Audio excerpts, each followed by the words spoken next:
Hello there. Welcome back to the Bernie channel here on YouTube, the Bernie Show channel.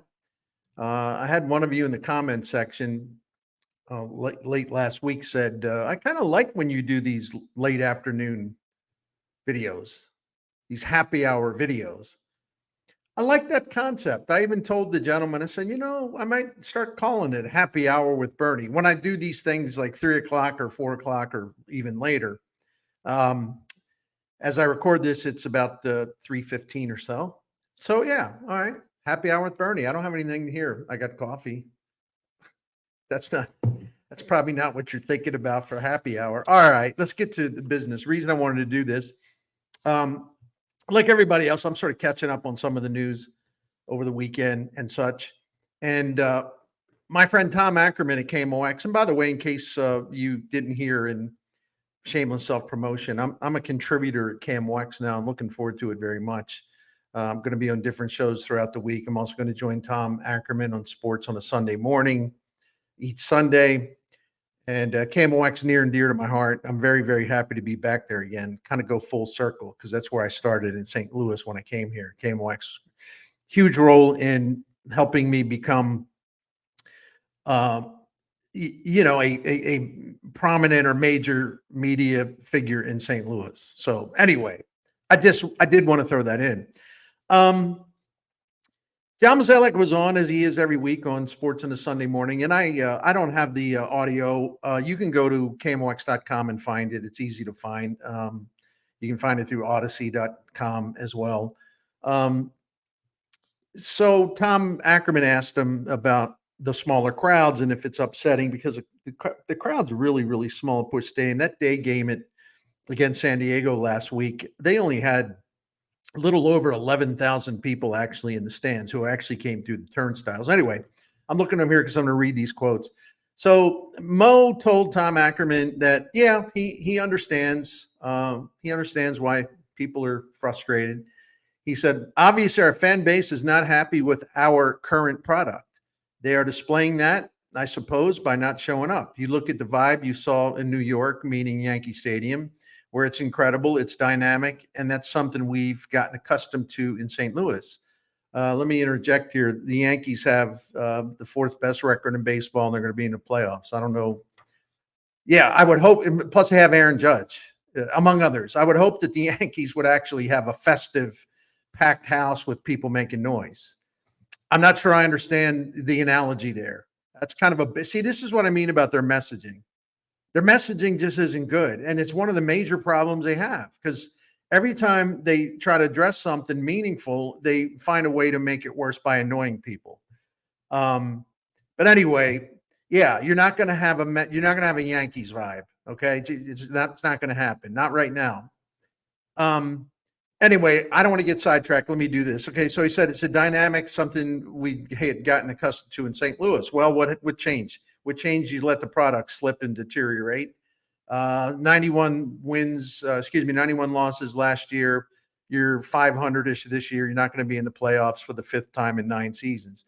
So here's with Mo, quote, obviously our performance, our record is indicative of why we are seeing a smaller crowd, but it's something from a business and strategy standpoint we're going to have to understand what the future looks like from that standpoint. Oh boy, end of quote. Where are we going with this, Mo? Where are we going with this? I think I got an idea. Mozeliak then proceeded into part 2 of this. Well, we're going to have to understand what the future looks like. I'm not doing the Mo voice. I should have. Sorry.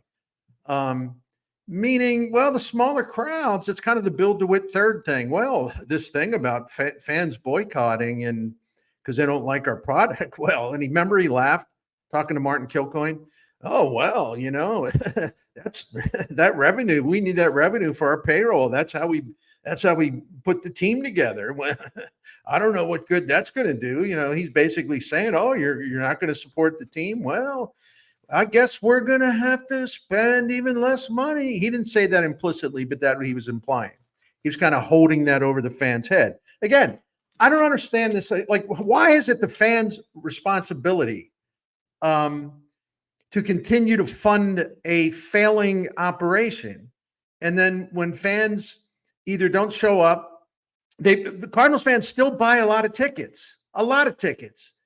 Their average attendance in terms of tickets sold is still like fourth highest in the National League, sixth or seventh overall. So the point being, they spent the money. They're just choosing not to actually make the trip downtown, go through the turnstiles, go through the gates, and watch the team, which is dull and doesn't play that well at home anyway.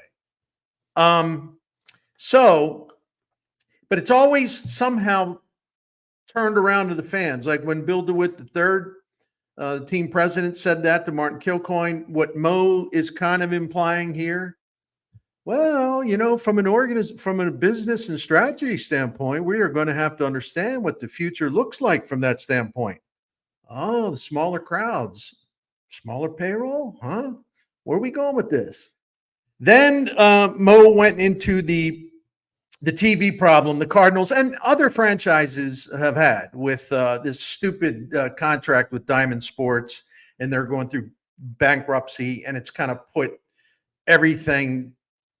a cloud over everything as teams are planning for the future, the Cardinals and many others.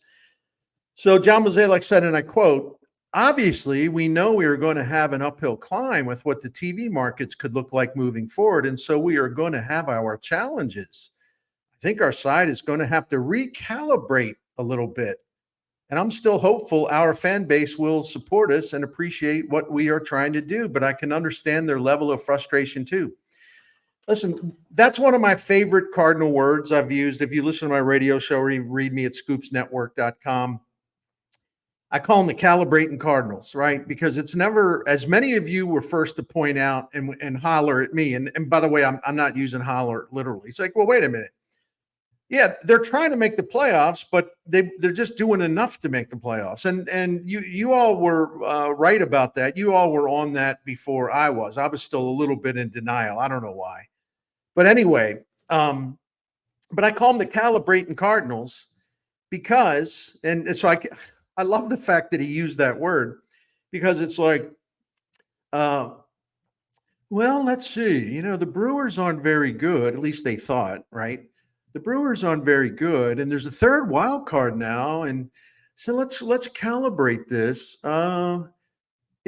I think if we build a team that can get us about 86, 87 wins, who knows, maybe even 85, we should be in the playoffs. See, that's how they calibrate. It isn't like, what do we need to do to win? I'm pounding the table. Sorry. What do we need to do to win a World Series? It's like, well, you just got to get into the wild card. And look, Bill DeWitt Jr. has said this. Mo has said it. It's like, well, you just get in. Anything can happen. Look at 2006, 2011. They have a point, but I also think that that's a cop-out. And we have seen some teams in recent years from the National League, Arizona last year, the Atlanta Braves in 2021, that did not have great regular seasons, and they had modest win totals. They got in, and the Braves won it all in 21. And then in Arizona, upsets everybody by getting to the World Series last year. They barely got in the playoffs. So this whole recalibrating business, it's like, listen, man, if I'm wrong the way I'm interpreted this and I'm proven to be wrong, I'll say, hey, I was wrong. But this all sounds like another kind of warning, a gentle warning. It wasn't like Bill DeWitt III's warning, which he was laughing at this idea the Cardinals might sort of boycott or whatever. Well, you're only going to hurt yourselves, that kind of thing. But this idea of recalibrating and this fear of TV and all this other stuff. Listen, I got an idea. If they're going to use any sign of distress to, quote, recalibrate, whether it would be the fans choosing to stay home, whether it be these kooks at the regional sports networks that have messed that all up for a number of teams, okay? If they're going to use this stuff to recalibrate, they're basically using this stuff as an excuse for not being fully committed financially to winning at a highest level. Now, what I'm going to say, you got to listen to what I'm going to say here, but I don't want you to get mad because I don't want you to misunderstand it. Here's the thing. The Cardinals don't have to spend a lot of money to win. The Cardinals' problem is they're stupid with a lot of the things they do. They let the farm system deteriorate, the infrastructure deteriorate. They're way behind the times as far as staffing and technology. and instructors. And, it took them forever. And I don't even know where it stands, but I know it's not completed, to build a pitching lab and a hitting lab and to have every tool available for their players to get better. The young ones down in the minors, even up the major leagues. The Cardinals are way behind at time because they haven't funded enough of that stuff and they haven't been aggressive enough or forward thinking enough.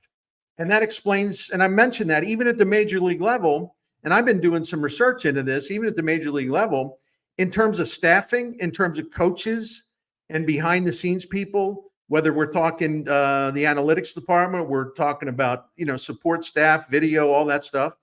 The Cardinals, relative to a lot of really good teams, do not have sufficient staffing. So here's the deal. You don't have to spend a fortune to win. One of the reasons why the Cardinals, well, a big reason, the reason that they're not winning, and a big reason why they're no longer contending for World Series titles is because the resources that they have and the resources that they've used, they have misspent way too often. And you can have a lower payroll and still be successful. I talked about it earlier today. The Milwaukee Brewers, right? Spending $60 million less than the Cardinals last year. And let's compare the teams. I did that earlier today. I'm going to do it again. But I was looking around. Do you know that in 2016, the Cleveland Indians, well, they were the Indians then, now the Guardians, the Cleveland Guardians, Indians, they won 94 games and they won the American League pennant, and they took, for example, the Cubs to Game 7 of the World Series. And actually, the Guardians should have won that. You know how much they spent that year? 26-man payroll. Back then, 25-man payroll. Big, not much of a difference. $96 million. $96 million. That ranked 23rd in the majors. I look at the Indians again, and they've never gone into, here's the reason why I'm bringing that up. They've never gone into we're tearing everything down. It's going to take 5 years to build it back up. They've never done that. They've never done that. They've had some years, I'm going to call them regrouping years, where they took a step back and they knew they had some younger guys on the way, and they just sort of had to grind through a season where they thought, probably not a playoff team, but we'll be back because we're going to have the pipeline ready to go again for next season. Cleveland has been very good because they're smart and they know how to spend money and they know where to invest the money. And it's not always payroll. That's why I disagree with many of you respectfully, because you want Bill DeWitt Jr. with this regime to spend more money. Why? To throw more of it away and to fall further behind in the funding of your minor league system and your infrastructure and your staffing and your technology? Is that what you want? I don't. I want a smarter organization, as they would say in hockey, a much smarter organization, because the Cleveland Guardians proved that you can win and win at a high level without spending a fortune. In 2017, the Guardians won 102 games, 102, and their payroll ranked 17th. In 2018, they made the playoffs for the third year in a row, and the Guardians they won 91 games in 2018, and they had the 15th payroll. In 2019, they won 93 games. They didn't make the playoffs, but they had the 19th payroll. In 2022, the Guardians won 92 games. They had a $68 million payroll. They're 27th in the majors. And this year they're going to get to the playoffs, and they're ranked 23rd in the majors. And based on my figures, they've spent about 79 million less than the Cardinals. They're going to the playoffs, right? Yeah, 23rd this year. Cardinals are 12th. And then you have Chaim Bloom. And listen, Chaim Bloom may figure into this because as they're going to go, well, we're going to have to recalibrate. The reason I mentioned Cleveland and the reason I'm going to talk about Tampa Bay right now is because I think this is where Bill DeWitt Jr. is going. So if they're going to recalibrate, I'm recalibrating what my expectations are going to be with this moving forward, if that makes sense. You don't bring Hein Bloom in to spend nearly a year, well, not a year, but 8, 9 months studying every aspect of your organization. And Bill DeWitt, when he brought in Jeff Luhnow, people remember the reason. It was because we need a much more efficient system for player development and having the pipeline produce our own players, and then we'll supplement them with free agents. The Cardinals, even in their heyday, when they were in the playoffs all the time and they were winning big, they weren't in there throwing money around like crazy, because they had the pipeline, they had the minor league system functioning very well. Draft and development under Jeff Luhnow, very, very, very good. They got away from that. That part has fallen apart for reasons that I've talked about. But the Cardinals weren't out spending a lot of teams. When they won the World Series in 2006. Their payroll was 11th or 12th. When they won it in 2011, 11th or 12th. That's where they are right now. So let's get out of our heads this idea that you just got to show you're going to win by spending lavish sums of money. But with this regime, it means you would also take the risk of spending it very, very foolishly. I don't see how that gets you anywhere. You win the press conference, as they say. The fans, oh yeah, Bill DeWitt finally spent some money. Yeah, what if it doesn't work out? We'll all be the first people saying you threw that money away, because it's happened a lot, right? All right, let me move to Tampa Bay here, because I think it's important, and it's really important because you talk about Hein Bloom maybe taking this thing over, even if they move, Mozeliak to a support position. If Hein Bloom becomes president of baseball operation, Pobo. I believe Bill DeWitt wants to go with that type of model, the Cleveland model and the Tampa Bay model, because he wants payroll efficiency. And if you're smart, that's the thing. If you are smart, you can have an efficient payroll and win a hell of a lot of baseball games. Again, there's a lot of ways to win in this sport. You look at the Cardinals this year. Here are teams that are spending less than them this year who are having much better and, really better, or at least better seasons. Milwaukee, Baltimore, Minnesota, Kansas City, San Diego, Cleveland, Detroit, Seattle. I did mention Cleveland. So, and there's some others too, but these teams are all doing pretty well or great, right? So you can win no matter, you can win with a payroll that's somewhere 12th, 13th, 14th, whatever. Don't get too hung up on that. But if you bring Hein Bloom in, you have to have something in mind other than him identifying your issues that you have to solve, that you have to work on, where you have to catch up with the industry, right?